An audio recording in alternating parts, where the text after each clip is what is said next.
This is Big Man Tyrone, and you're about to watch the MTG Cabal cast with your hosts, Woad, Thirsty, and Reptar. Sub to us on all your podcast networks at MTG Cabal Cast and YouTube. All right, guys, welcome to the newest episode of the Cabal cast. So it's been a fast couple weeks here in the world of Magic Finance with Pioneer, mystery packs, and everything else. So we're going to try to break down to the basics, which we think is kind of important when times get like this. So we're specifically going to be tackling the difference between investing, speccing, and flipping. Yep. How it applies to Pioneer specifically, especially as volatile as the format right now, and then just some broad strokes on Magic as a whole. And we've each got examples of what we think each of those are and everything else. Yep. So with that said, let's go ahead and get it started. So what do you think investing is, specifically in Pioneer? So when it comes to Pioneer, I'm going to look at cards that will live for the lifespan of the format. They will live through ban and restricted lists. They will live through format shifts, basically the foundation of the format. And for me, what that means, regardless of whether it's Pioneer or anything else aside from standard, non-rotating formats, means your mana base. So when I look at Pioneer, I am going to look at foil shock lands. I know that you have check lands, and you have tango lands, and you have creature lands. All of these lands will live through the tumultuous beginnings of this format. But shock lands to me are a little more important than those because they basically make and break this format. They are played in Modern, and there are some that have made it down into Legacy. They are also in high demand for EDH. So you basically have cross-format playability and the opportunity for WotC to go back to Ravnica again at any point in time and bring the Shocklands back, or maybe even evergreen them into a core set like the Checklands and basically keep them rolling. Specifically, though, it's not just Shocklands in general. I'm actually looking at the Return to Ravnica block Shocklands. And this is the interesting part. So I picked 5 Shocklands to look at, all for a different reason. The first one is Godless Shrine. Godless Shrine is basically a dead land in every format. It is the bottom of the barrel. It doesn't really get played. So what's interesting about Godless Shrine? Well, the RTR foil is $21.75 right now. The foil market and the foil average prices are flat. The new Ravnica printing is $19.91. That's under a $2 difference. The foil average on this card is rebounding while the market is flat. So eventually it will hit the same price as the Return to Rav shock. Now, as you go down the list of shocks, you're going to see a multiplier that is either 1 or less than 1 for Return to Rav into New Rav. And they go down to about 0.75 at the lowest. That means that they're almost the same price the entire way along. But between Return to Rav and original Rav block, granted you have a scarcity issue here, there's over a 3x multiplier on some of these. Yeah. Another interesting one that I looked at, and the one that really kind of set the baseline for me, was Sacred Foundry. That is basically a modern-only shock land, aside from EDH, right? Yeah, in the EDH, but that's it. Exactly. Consider every shock EDH playable, but as far as other constructed format goes, Sacred Foundry is a modern-only card. The foil original Rav printing has a 3 times multiplier. It is like $61 compared to the Return to Rav, which is $19.72. The foil average on this card is extremely volatile. It's basically sawtoothing right now. Every couple of days it goes up and then right back down. But if you were to scatter plot graph it, it's going to be a slow sloping line. It's kind of flat, but up a little bit. But the foil market price on this, what people are paying, is actively tanking. So the average is sawtoothing while the market on it is tanking. The new Rav is $15 and is relatively flat for both the foil average and the foil market. So you have a 4 times multiplier from the new Rav set and a 3 times multiplier from Return to Rav on this. Some of the others I looked at, Watery Grave is a little more interesting because that goes down into Legacy. That's played in Death and Shadow. You need to play, I think it's 3 Watery Graves in that deck to appropriately, ding your own life total down. Return to Rav, $26. New Rav, $22. The foil average on the Return to Rav is slowly climbing, but the market has tanked tanked about a month ago and is glacially rebounding. Yeah. The new RAV, again, average flat, but the market is climbing to meet that average, which means they will eventually hit and then take off together. A lot of this has to be taken with a grain of salt in regards to pricing, where the average and market sit for the new return to RAV shocks, because we're going to see change in the next couple of weeks. Whenever R&D can actually squeeze in the conversation about what to ban and when, we're going to see a change in what happens in standard, and that's going to change the pricing on these shocks. It could actually buoy the price of the return to RAV, but at a certain point in time, all these return to RAV shock prices should increase overall. That 3 times gap should close. I would expect it to be in the long run to be about 2x, not 3. So instead of seeing these at 20 each, I would expect them to see at 40 and then 60 plus for the OG, the longer the game goes.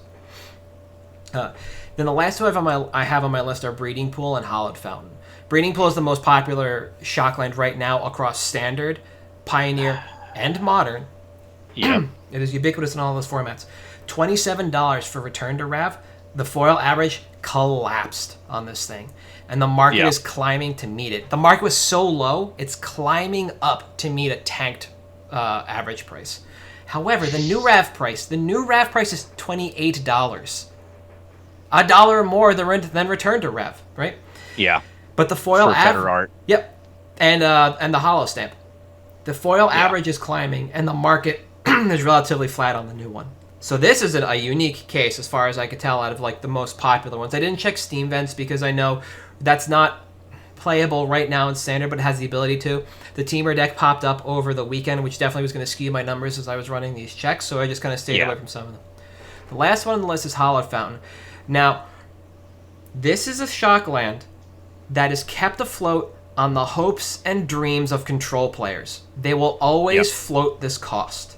People believe in Blue-White X control or aggro, Stoneblade, spirits, what have you, and they will float this card appropriately. Yeah. It is $21.94 for Return to RAV with the average trending down. The foil market collapsed and is not holding as the average drops to meet it. It is effectively sliding downwards for both prices, and it's $21 for the new RAV. A foil average spike, but corrected at some point in the last couple of weeks, and the market tanked and is heading to meet, but it had a very steep vertical drop of several percent, somewhere in the neighborhood of 10 to 15%, is eventually coming back up. And if you look at that, that's actually kind of the story for a lot of these non-players in Standard. Somewhere around Eldraine release, they all took just a sharp decline in price and eventually either stayed flat or came up. In the case of, Sacred Foundry, it's falling. But other than that, to me, this is investment opportunity. If I could pay the same amount for a new Rav Shockland compared to a Return to Rav Shockland, I'm going to buy the Return to Rav Shockland because the foil multiplier on that should eventually break, or I've got to phrase this properly, should shrink from 3 times to about 2 times what the original ones were, and should eventually separate from the standard Shocklands, the current ones, the new Rav. The problem you have is that both of these sets are in the New World Order for print demand, so they were both printed ad infinitum. Yep. But demand is there for these still. It's also worth noting that they were from a set before the New World Order of foil printings. One of the last sets. Yeah. Before we had a foil in every 3 packs, which is where we're at now. Yeah. So I definitely think that's also something that's very relevant. Yeah, and I know people are going to get at me. I believe Hollowed Fountain was in an RTR deck of some sort of pre-con, so that will keep the price depressed on the non-foil, though. Overgrown Tomb as well. And I didn't check on that either because Green-Black X players, much like Blue-White X players, will keep that land afloat. And also, it was all over the PTQ. So again, much like Steam Vents, I didn't want to check in on a card that I knew was going to see price movement based on how well it was doing over the weekend. So that's why I picked these, and that's why to me this represents investment. Yep. All right, so we did this blind, by the way, because I wanted to see if we would align here and there on thought or cards. So what did you have for investment in Pioneer? So mine, it's interesting that you went for the shock lands because you mentioned the fast lands. I went for the fast lands. Okay. And the reason being is that I think long term the potential for these is there because it's hard to identify fast combo when a format first rolls into existence.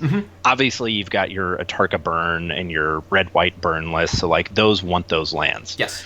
But seeing something like, we've seen refined Phoenix lists come out over the last couple weeks. Spire Bluff Canal was one of the first things I hopped in on because for some reason the foils had never recovered for Modern after it rotated out of Standard. Okay. At the time that Pioneer was announced, you could still get LP foils for $10 to $15 of Spire Bluff Canal. That's obviously not the case anymore. We've had the median go up to 20 and markets sitting at about 17. Yep. That Blooming Marsh is another one that I thought was really good because eventually, once they come to their senses and presumably ban Oko, we will have a GBX mid-range deck that is like the de facto mid-range of the format. Yeah. And they're the type of thing that if you're fast, if you're aggressive, if you want to swing under Oko, you need to have these cards. They need to exist there. Not to mention, similar to the Shocklands, this is a format that doesn't punish greedy mana bases. There's no Blood Moon. There's no Magus of the Moon. There's no Back to Basics. We have Blood Sun and Alpine Moon. And Field of Ruin, technically. But sure. Whatever, yeah. That doesn't like carte blanche punish people the way that you have in like Modern, where you have moon effects, you have, Price of Progress and Legacy and Back to Basics, and that's the kind of thing that I think rewards greedy mana bases. Yep. And between Shocklands and Fastlands, you can be real greedy in this format. Oh, absolutely. And not to mention the old adage, which I'm sure you're familiar with, obviously, most expensive part of any format is the mana base. Always. Yep. Always go for the mana base first. Yeah, I like the fast lands over the check lands because the fast lands are, generally speaking, that color scheme, the most degenerate of the bunch. Yeah. Blue-red is Phoenix, it is Storm. Black-green represents not hard control, but like hand control if you want to look at it that way. Yeah. And the ability to get to the Proactive board. disruption. Yep. And red-white represents fast aggression. And that basically leaves you with blue-green, which is right now in the Simic control and the Nexus list, and black-white, which is herp to derp permanently.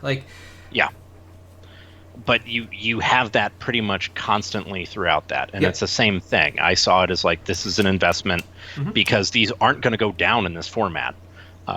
Sure, they started out banning fetch lands. That's fine. That's how they're going to differentiate it from Modern is less shuffling, I guess. Yep. And that's okay. I don't think they will ever ban fast lands unless they're just like lighting the building on fire, running out of WotC headquarters, flipping up the deuces, and calling it a day. Yeah, absolutely. I just don't see that happening. No, I agree with you. And right now, they're only in one set. They're tied to Kaladesh. So, and not by name, but just by idea right now. It's kind of like the Shocklands are tied to Ravnica. Whenever we go back to Ravnica, we know we're getting the Shocks. It's something to get people reinvigorated both in the game and the plane itself. Yeah. Not to mention, this completed a cycle. And we have 2 more land cycles from the last 3 years that we still have yet to see completed. We have the Shadows and the BFZ lands. Yes. So I don't anticipate these getting reprinted anytime soon, particularly in foil. No, not at all. And they generally should still be easy to find, especially if you have players who are getting either out of Modern or Pioneer and looking to play Standard or other formats, or people who are just overstocked from that point in time because people picked up their 4 for Modern and that was it. Yeah. I didn't pick up a lot of these because I picked up what I wanted to play, and then I didn't think about picking up any others. Yeah. I think Botanical Sanctum might be the only one I have extras of for some reason. They just at the time they just didn't seem like an appealing set of lands for me to hold on to long term because you only needed 4, and at that point Storm hadn't really arisen yet in Modern. It surged a little bit with pieces of the puzzle and then fell off and came back a little bit. And Phoenix was hardly a deck because Phoenix wasn't around yet. So I kind of got hoisted by not picking up any additionals, and I feel bad about it because even in non-foil, they're still an investment opportunity. Yeah, they are. So, from investment to speculate. Yep. So, for speculation, that's something for me that you look at and you're like, all right, this has applications. It might not have applications now, but it should in the future. A good example for me, not the card I chose, but from a while ago, is Sunbird's Invocation. I read that card at Ixalan release. I was like, this looks like a good EDH card, but I need proof. Then there was immediate proof, and I went in on, I don't know how many copies. I've told the story before. I bought out CFB a number of times in a row, like days in a row. This card's great. Yeah. And it has obvious long-term application. It's really weird to reprint.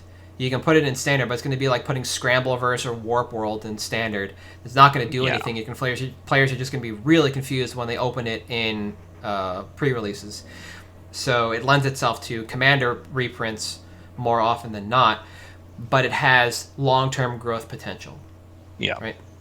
So for me right now, my speculative card for Pioneer is actually Ulamog the Ceaseless Hungerer. Ah, okay. So this was before this weekend when we tasked ourselves with this. I had no idea what was going to happen in the PTQ for Pioneer, and the reason I chose Ulamog is because it's a sideboard card in a number of decks, most notably Mono Green Ramp. And guess what they hit with a ban today? Veil Mono Summer Green Ramp. and Mono Green Ramp. Now, the interesting thing about Ulamog was that Ulamog actually dropped in price after the Pioneer announcement, but Emrakul climbed and took over the price of Ulamog, and not just from organic demand. You can tie the date of Emrakul's spike to the Pioneer announcement and Ulamog's fall. Right now, Emrakul is not in sideboards, but Ulamog is. Ulamog is also a primary threat in Mono Green Tron in Modern. We discussed this before the cast. In 2 weeks, we have a Modern Magic Fest coming up. Granted, it's probably just going to be Simic Wurza all over the place because you can still play Oko in this game. But the fact of the matter is, we will have Modern in 2020. If there's no Oko, then Tron stands as a decent pillar of the format. Ulamog is a main deck card. That card was $40, $50, $60 and eventually came down. If Pioneer remains a format and Mono Green Devotion gets to keep Nykthos, you can cast Ulamog extremely early out of that deck. I watched Todd Anderson several matches over the weekend cast a turn 2 Nissa Worldwaker. Or no, sorry, Nissa Who Shakes the World. Yeah, pretty brutal. Yeah. Like, that allows you to just cascade out and cast an extremely quick Ulamog and take over. If they don't take anything else out from this deck and Mono Green Devotion becomes a deck, it's going to take over. And even if it doesn't, you still have Marvel and other applications for Ulamog in this format. And the longer it goes, the more goofy lands you're going to get or goofy ways to cheat this card into play. And it's going to be one of the premier top-end threats next to Emrakul. Whether or not they play together, or it's one or the other, I'm not sure. But Ulamog is a card that dropped at the announcement seems wrong, and thus a speculative move for somebody like me who wanted this card to be real, wants this card to be real, and is picking up copies. Yeah. It's definitely... I think it's... Speccing on a new format is hard, because the last time this happened was Modern. Yes. And when that happened, I did the first thing that I could think of, which was let me buy as many full 40 sets of Shocklands as I possibly can. And now we have deck building is so much more evolved. It's so much more advanced than it was when Modern existed, and we understand how these Eternal formats work.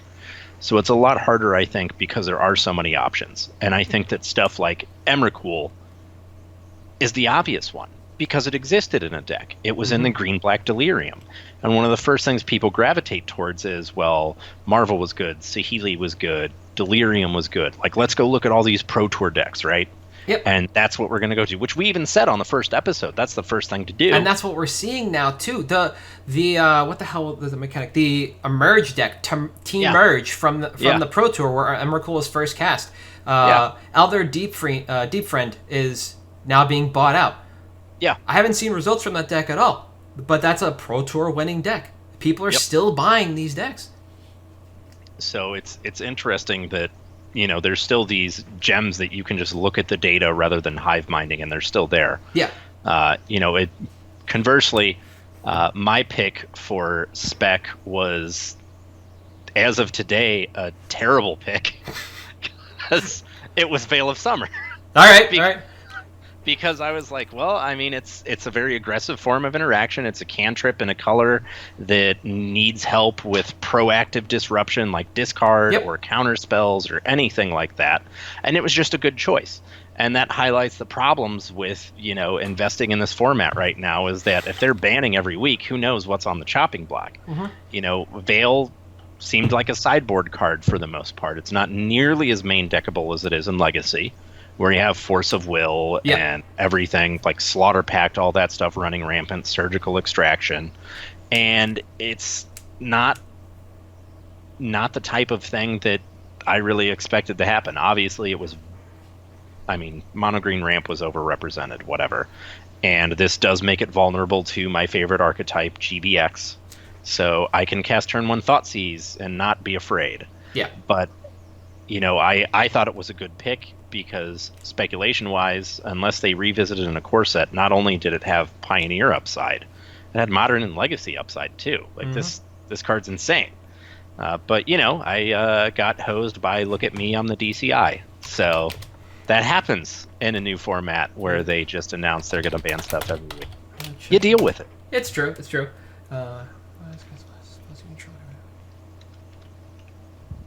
But that was mine. And then of course you have the flip aspect. Yep. Which for me is, what can I flip quickly, aggressively? What can I do about it to get it out of here? And one of the things that's easiest to flip is what we both hit on in investment. Is, for me, my pick was Mana Base, and it was the Shocklands, actually. So I went for those because those are the ones that, even outside of, just St. Louis is a modern city that's turning into a pioneer city. So being able to buy those up at 60, even 80% of low is still an easy flip to make in town. Because someone's going to pay, the sick deal's 90%. Someone's going to trade it out straight across. Yep. Whatever they're going to do. And it's an easy flip that can keep your churn going. And, by doing that, I've been able to pick up a bunch of fetch lands and stuff for other formats, because there's a bunch of people that are moving into Pioneer and out of Modern. And they don't need these fetch lands anymore. So I'm able to flip shock lands they didn't have before into fetch lands they just don't need. Yep. And so. I have a completely different card, but the principles are still the same. So when I was writing this, I decided to pick Nexus of Fate. Nexus didn't win this PTQ. It wasn't represented in the top 8. But what it does represent is a card that spiked from about $10 to over $20 in the course of a weekend. It is a card that still has both supply and demand, which is the important part, and an offer on 60 to 70% of that spiked card, even on a low-end offer, will generally buy it, and you will have the opportunity to literally just take it from the person in front of you and hand it to the person behind you. Yeah. To recoup that cost. Yeah. For the exact same reason. I also like this card because it spiked recently, which means the floor on it might have reset. Yeah. So if you're picking up for anywhere from 60 to 75%, you've picked it up at old retail, and you're most likely insulated from this card just falling out of the format. It should remain at this price. EDH players will still pick it up, and I believe there's always the opportunity to play this card in the Taking Turns deck. I can't remember if it's in the list or not, but there's the Is It Turns deck with Fires of Invention. Yeah. And I think Nexus might have been in there, so it has application in Modern if that's the case, because there are people that just want to do that. But this is a card that meets all the exact same criteria that you mentioned. It's a little harder to find now than Shocks because it was just the buy a box promo on that core set, but they're still floating around Facebook Marketplace, and they're still floating around binders in heavy EDH areas. It's not a bad pickup to try and flip immediately from somebody else to locals. And it's also, someone I know was actually planning on taking it to SCG Con, and now they're like, oh, well, I don't know if I can't play Veil of Summer. And he's going to play it anyways. Yeah. Especially this time of, right now, because we have so many Pioneer events coming at us, that you almost, unless your card specifically gets banned, like mine, you don't really have to worry, because people have been testing this. They may not be as agile because the paper metagame doesn't shift as quickly as Moto does. And that's just the reality of it. Yeah. because when you can use mana hoarders to just rent a deck and change every day, you're going to rent a deck and change every day. Yeah, exactly. There is now a subscription on Moto when it's your mana hoarders, your mana trader, whatever it is account. That's your subscription model to Moto now. But the other thing is that Nexus can change and it can go back to Bant. You can play Teferi and you can play a little more defensive. You can take a little more defensive of posture. There's more than one way to build this deck. Somebody just took the most obvious one, playing heavier into the Simic plan so they could run the creature land in Lumbering Falls than going Bant and playing Teferi. Effectively losing out on the ability to play the creature lands because you need as much to come into play untapped as possible for that turn 3 Teferi to start taking over. But the opportunity is still there. And I think this is important. Like, the reason I actually threw out this topic midweek was because I was seeing a number of people talk about Pioneer and what to speculate on.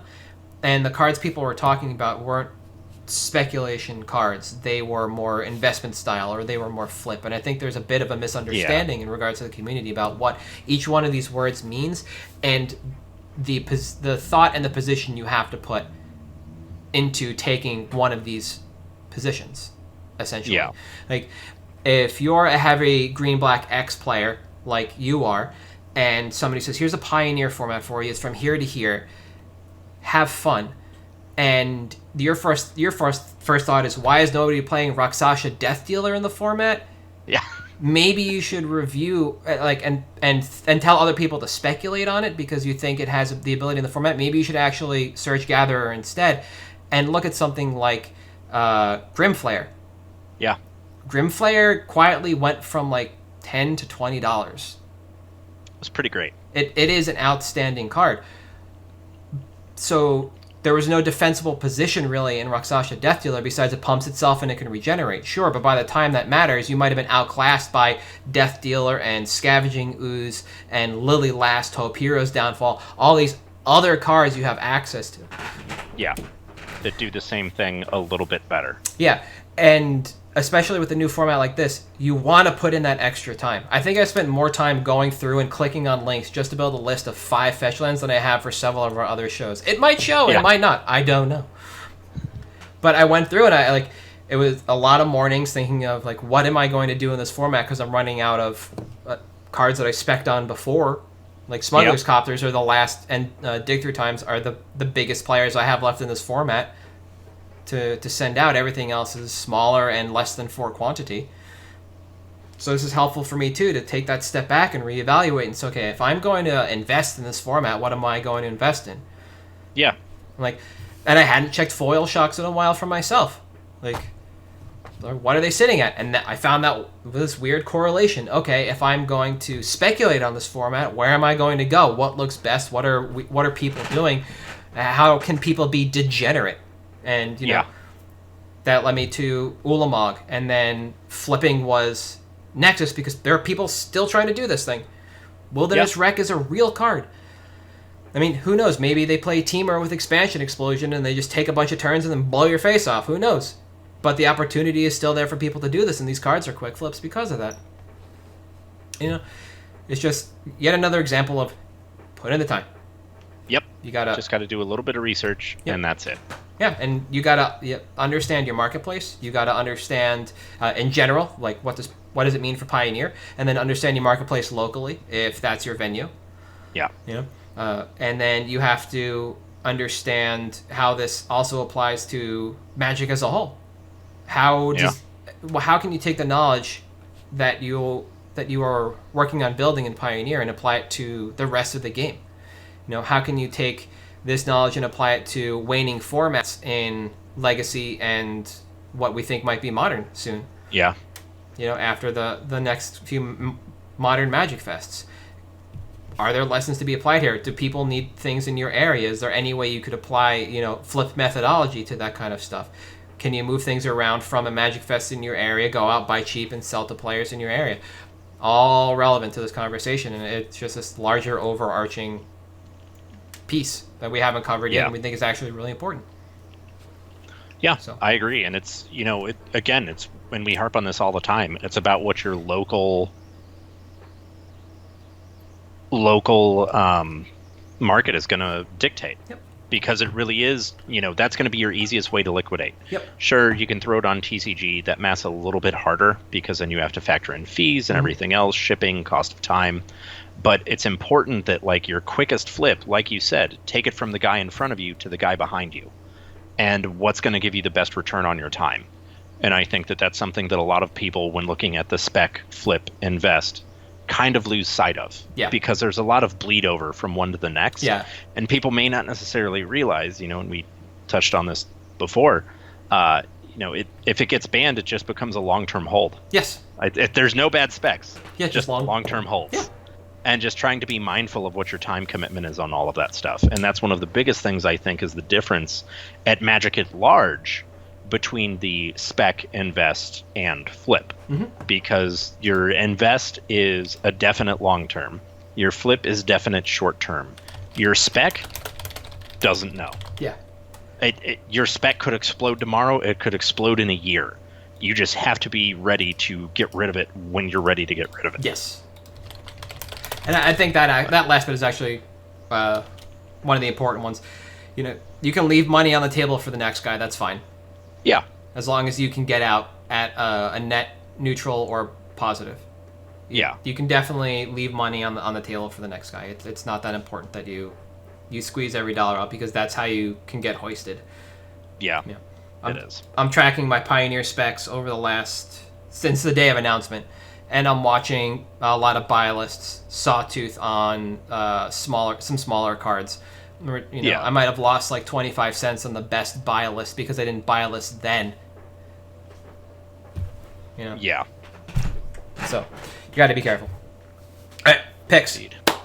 Yes, picks. So I'll go first because I said so, which I do on the occasion. Works. All right. Yeah. So my pick is Pioneer related, and my pick is Warden of the First Tree.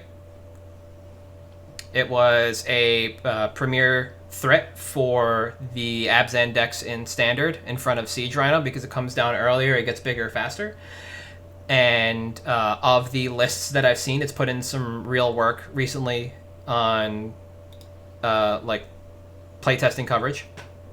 Yep. And it's a card that for a very long time, as you guys just saw on the stocks page, was absolutely flat at about 35 cents. And has only been ticking up since it's over doubled since the Pioneer announcement. This thing can still be had as a 70-cent mythic, which is also really important to note.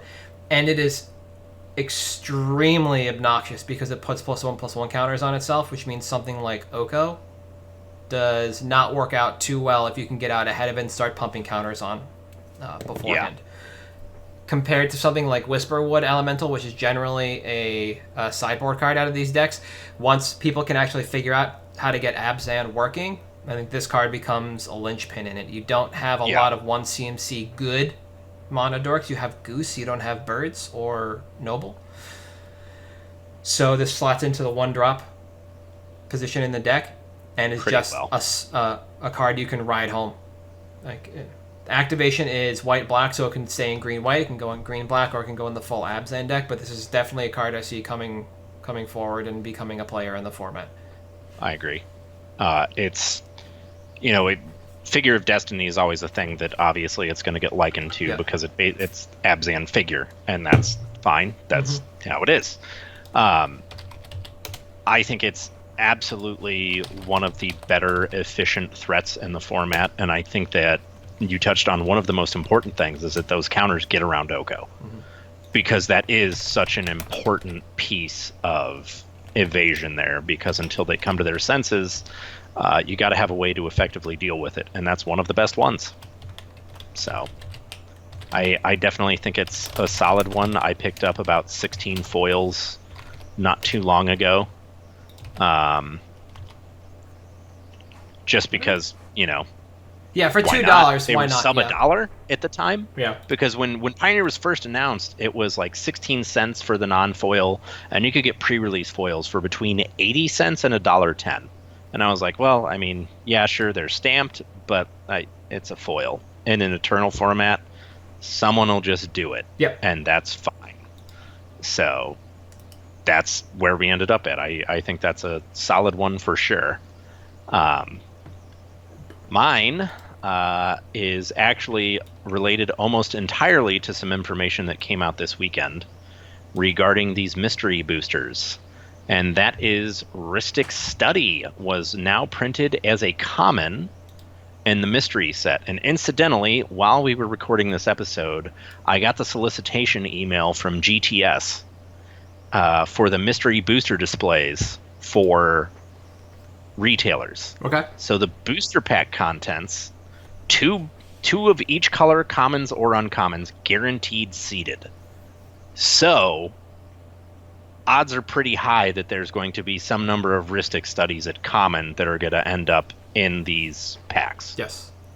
And that will only serve to further take the value down, which again, long term, I don't think is really the case. I'd give it a month or so until these boosters start like getting out there, although it looks like, based on the solicitation, release date is 3/13/20. So it'll actually be about March that this stuff hits shelves. And you'll start to see the price really start to tank more. Yep. Although we've got a bunch of events until then, like PAX and everything else, that will have these. And I wouldn't be surprised if we see a panic sell of people trying to get out of them now that it tanked. Mm-hmm. And it is definitely a good time to get into it just because, again, like, it's perfect. It's these pauper play, it's these EDH play, and as we all know, casuals drive the market. Mm-hmm. And this is very much like a casual EDH as well as a CEDH card. Yeah. So it's definitely very, very good. Yeah. So. And for those that don't know, going back to the mystery boosters, it's over 1,600 cards total in the set. So even as these do come out, it's not going to be the same as a card being reprinted in standard. This set is 5 times larger than a standard set. And if adoption at the Magic Fest level or the event level is not as high as WotC expects, then these packs just rot. Yep. And that just serves to dampen supply. Yeah. And it'll just be what comes out from Prophecy for a non-foil version of this. So, no, I always like Rhystic Study as a pickup in any condition because it's a duel and it's like power. Oddly enough, the worse condition it is, the easier it is to move. Because paying $20 for a common from Prophecy for a lot of people is a little too much. Absurd. But they'll take it at 12 or 10 just because it's played. They need a copy. It's cheaper. They'll use it.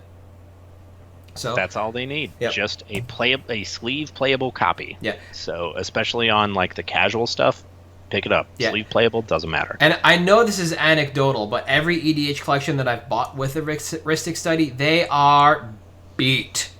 Yeah. Like, I think I might have one or two from when I was opening packs of Prophecy or trading around in that era. But other than that, every EDH collection has beat-ass Rhystic Studies.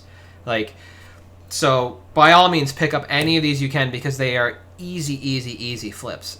And even more so, like, this is a card that also likes to slip under the radar of a lot of people because they might not be heavily invested in the Commander format. They may not pay attention to EDH rec, or they may not even want to play 75% decks. You know, they might just want to play cards they have. Well, you have a couple of these in a binder as somebody's coming through, and they see this, like, that's an easy flip. You know, it's just like Soul Ring. People play this when they can, which is always. Yeah, so literally always. No, this should just be in every EDH precon. It just annoys me. It's like... I agree. Along with Soul Ring, it should literally just be every single precon has this. There's no reason for it to not be there. Yeah. There are a handful of cards that just don't make sense why they aren't there all the time. Are you really going to kill the format if you print more Lightning Greaves and Swiftfoot Boots or Phyrexian Arenas? No, you're not going to kill the value. Yeah. People will buy those decks for Rhystic Study. Yeah. They'll pay $15 extra for 98 other cards. Yeah, they will. It's fine. But I love this pick. Everything about it you said I agree with. Yeah. And the longer we go with this game, the more people got to realize that casuals drive the market, and you don't get much more casual than this. Maybe Smothering Tithe. Right. Maybe Smothering Tithe. With Because apparently white is just that bad. It is. It's so bad. But, with that, guys, I think that's it for this week. But We are at MTG Cabalcast on Patreon, Twitter, Facebook, which we do have for some reason. Yeah. I am at Halt I Am Reptar on Twitter. You are At Thirsty Sizzler. Yeah. And we will actually be putting up a poll shortly, probably this week or next, in our Discord to talk about what our Patreon bonuses for 2020 are going to be. So if you're not a patron, get on that, because there's still room for the UMA box and anything else we decide to throw at you for the rest of this year. Yeah. And then you also get some say into what we do next year. Yeah. Let us know. It'll be great. Please join. It's going to be phenomenal. See you guys next week. Yep. See ya.